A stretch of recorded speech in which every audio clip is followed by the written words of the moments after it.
Okay, let's revive my dictator series with a controversial topic: Saddam Hussein. He served as the fifth president of Iraq from 1979 until 2003 when he was removed. He played a deep role in a bloodless coup in 1968 which removed the previous Iraqi president, which then brought the Iraqi regional branch of the Arab Socialist Ba'ath Party to power. Apologies in advance for butchering any names. He was vice president under General Ahmed Hassan al-Bakr. This was at a time when the Iraqi government was pretty weak and susceptible to being overthrown by various groups. Saddam created security forces that essentially controlled conflicts between the government and the armed forces and organised several purges. He nationalised various independent banks and the Iraq Petroleum Company and consolidated his authority through the 70s. As much like with other Arab countries, oil caused Iraq to grow rapidly, until eventually 1979 when he became the president. He was able to resist several uprisings between Shia and Kurdi movements, which attempted to overthrow him, and he maintained power during the Iran-Iraq War and the Gulf War.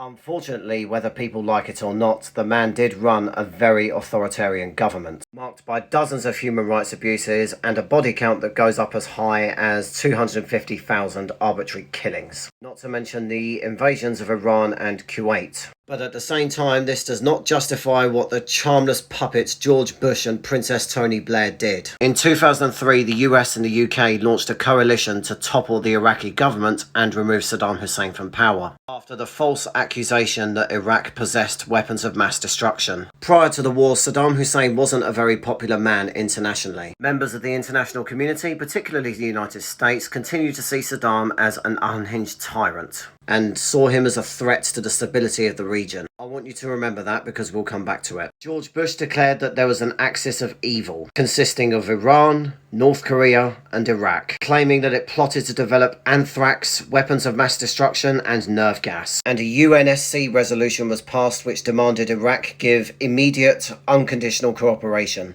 Saddam Hussein allowed UN weapons inspectors into his country, where they found no weapons of mass destruction. And in February 2003, Saddam Hussein had a 3-hour-long interview with CBS News reporter Dan Rather, where he denied possessing any weapons of mass destruction. And he also wanted a live debate with George Bush, which of course Bush declined. The Iraqi government and military collapsed within weeks of the invasion. Eventually, he was captured by American soldiers in 2003, and in 2004 he was held over to the Iraqi interim government, along with 11 other Ba'athist leaders, to stand trial for crimes against humanity. In November 2006, he was found guilty and sentenced to hanging, and on the 30th of December 2006, Saddam Hussein was executed by hanging, despite his wish to be executed by firing squad.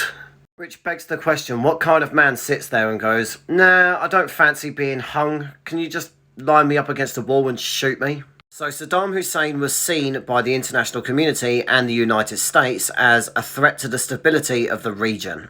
Yeah, that aged well, didn't it? It's almost as if removing a government, regardless of how authoritarian it may be, if you get rid of the government, you destabilise the entire region. Big shock. Which is why you get memes like this, although to extend an olive branch, this is right in the middle of a sandstorm, which would make anything look like hell.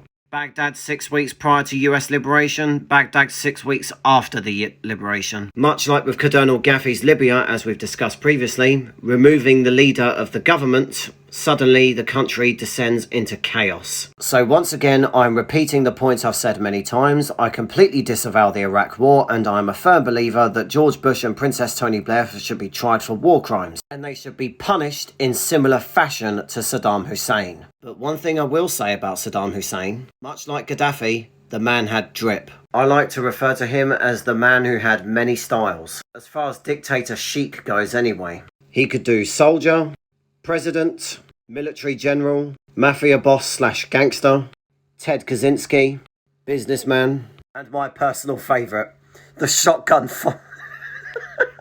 firing the shotgun into the air.